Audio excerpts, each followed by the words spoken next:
June 4, 2024 Andhra Pradesh రాష్ట్రంలో కూటమి చరిత్ర సృష్టించిన రోజు, ఒక ప్రపంచనాన్ని సృష్టించిన రోజు. కేవలం 2019 ఎన్నికల్లో 23 సీట్లకే పరిమితమైనటువంటి తెలుగుదేశం పార్టీ నాటి నుంచి తెలుగుదేశం పార్టీ జాతీయ అధ్యక్షుడు నారా చంద్రబాబు గారి నాయకత్వంలో రోజు రోజు కూడా పుంజుకుంటున్నటువంటి పరిస్థితి. పవన్ కళ్యాణ్ సహకారంతో కూడా 2024 వచ్చేసరికి సార్వత్రిక ఎన్నికల్లో బరిలో దిగడమే కాకుండా 151 సీట్లతో ఉన్నటువంటి వైఎస్ఆర్ కాంగ్రెస్ పార్టీని కేవలం 2 అంకెల లోపు సీట్లకి నెట్టేసేటువంటి పరిస్థితికి తీసుకొచ్చారు. తెలుగుదేశం పార్టీ కూడా 160 స్థానాల పైచులకు కూడా విజయకి బావుట ఎగరేసేటువంటి పరిస్థితులు అయితే కనిపిస్తున్నటువంటి పరిస్థితి ఇక్కడ నెలకొనుంది. ఈ అంశంపై మనతో మాట్లాడేందుకు తెలుగుదేశం పార్టీకి సంబంధించినటువంటి మహిళా నాయకురాలు అయితే ప్రస్తుతం కొంతమంది ఉన్నారు, వాళ్ళతో మాట్లాడదాం. మేడం, నిజంగా ఒక 23 సీట్లతో రాష్ట్రంలో తెలుగుదేశం పార్టీ ప్రతిపక్షంలో కొనసాగుతూ ఈ రోజున అధికారం దిశగా అడుగులేసే విధంగా చంద్రబాబు నాయుడు అదేవిధంగా పవన్ కళ్యాణ్ కూడా తీసుకొచ్చారు. ఈ రోజు ఒక భారీ మెజారిటీ కూడా లభించింది. ఏం చెప్తారు? ముందు జగన్మోహన్ రెడ్డి అయ్యా, నువ్వు 2019లో 23 సీట్ల వరకే టీడీపీలో చూసావు. ఇప్పుడు చూసావు ఒక ప్రభంజనం సృష్టించింది. సైకిల్ మహా జోరు మీద ఉంది. ఫ్యాన్ రెక్కలన్నీ ఇరిగిపోయే పరిస్థితి అయితే కనబడతా ఉంది. ఎందుకంటే నీ అసమర్థత పాలన అన్యాయంగా మా బాబు గారిని జైల్లో కూర్చోబెట్టు, అలానే ప్రజావేదిక కూలగొట్టు, సొంత ఇంట్లో నీ బాబాయిని చంపుకున్నావు. ఇవన్నీ మైనస్ పాయింట్లు అనమాట. జగన్మోహన్ రెడ్డి, నువ్వు చరిత్రలో ఇంకా ఈ జన్మలో సీఎం కాలేవు, ఇంకా అయిపోయింది నీ చరిత్ర. ఇవాళ పవన్ కళ్యాణ్ అన్నారు నిన్ను భూస్థాపితం చేస్తానని చెప్పేసి, అదే జరిగింది. ఇప్పుడు పవన్ కళ్యాణ్ కూడా 1,00,000 ఓట్ల పైన మెజార్టీలో ఉన్నాడు. మా బాబు గారు కుప్పంలో గెలిచాడు. 160 సీట్లు పైగా మా సెంట్రల్ నియోజకవర్గం నుంచి బోండమ్మ గారు 1,50,000 మెజార్టీతో ఒక ప్రబంధనం అయితే సృష్టిస్తా ఉన్నారు. మా కేసీఆర్ శివనాథ్ చిన్ని అన్న కానివ్వండి, అలానే మా గద్దె రామ్మోహన్ రావు అన్న కానివ్వండి, మా విజయవాడలో మొత్తం టీడీపీ సీట్లు కైవసం చేసుకుంది. నాని చిత్తుగా ఓడిపోయావు.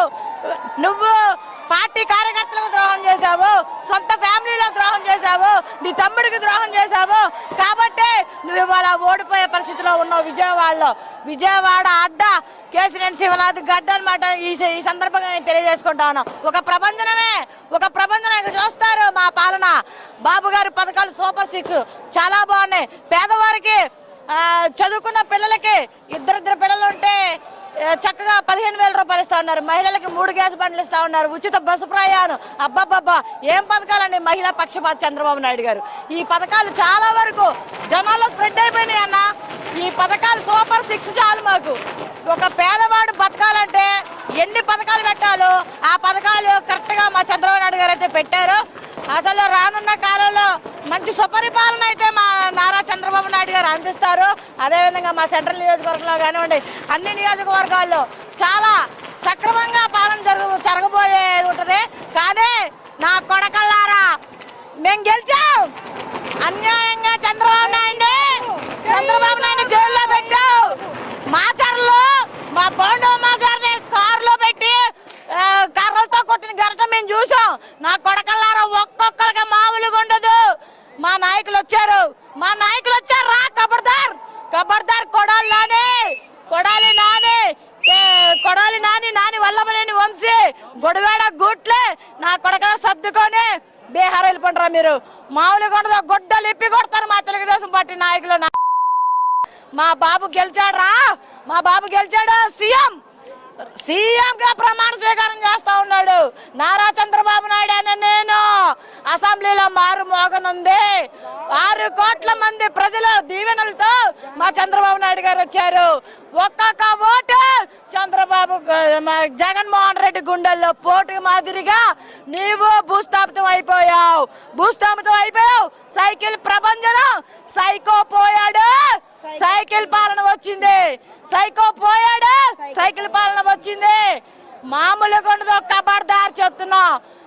మహిళలను వెంటాడిపించావు.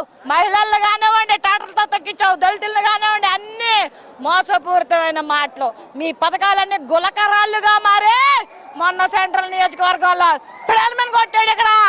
అదే నీ దెబ్బ.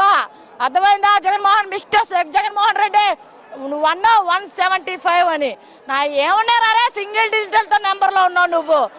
నీ అరాచకమైన పరిపాలన, నీ అరాచకమైన పాలన ఆంధ్ర ప్రజలకు నచ్చలేదు. ఇక నువ్వు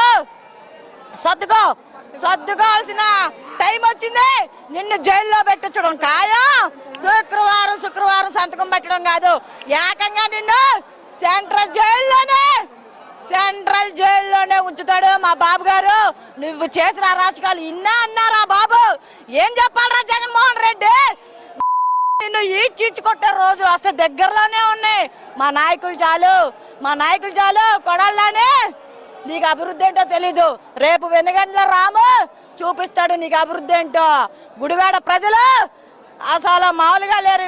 ఈ ఆంధ్ర రాష్ట్రంలో ప్రజలు అసలు సంబరాలు అంటిన వేళయ్యా. చంద్రబాబు నాయుడు గారు బ్రహ్మ నిరాధులు పడతా ఉన్నారు. సీఎం సీటు ఎదురు చూస్తా ఉంది. అయ్యా నారా చంద్రబాబు నాయుడు, అమరావతిలో సీఎం సీటు నీకు సగర్వంగా ఆహ్వానిస్తా ఉందయ్యా నారా చంద్రబాబు నాయుడు గారు. నీకు ప్రజల బ్రహ్మరథం పట్టబోతా ఉన్నారు. మా బాబు గెలిచాడు. మా బాబు కోసం మేము చాలా కష్టపడ్డాం. ఒక సోషల్ మీడియాలో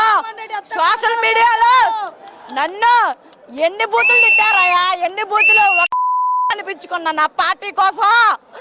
ఈరోజు కష్టం అన్నా, ఈరోజు నా కష్టం ఫలించింది.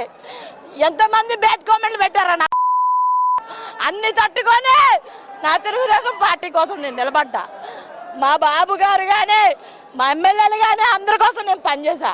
ఈరోజు ఆనంద బాష్పాలయ్యి నా కష్టానికి ఫలితం వచ్చిందనే ఒక ఆనందం అసలు మామూలుగా కట్టలు నచ్చుకుంటూ వస్తూ ఉంది నాలో రౌద్రం.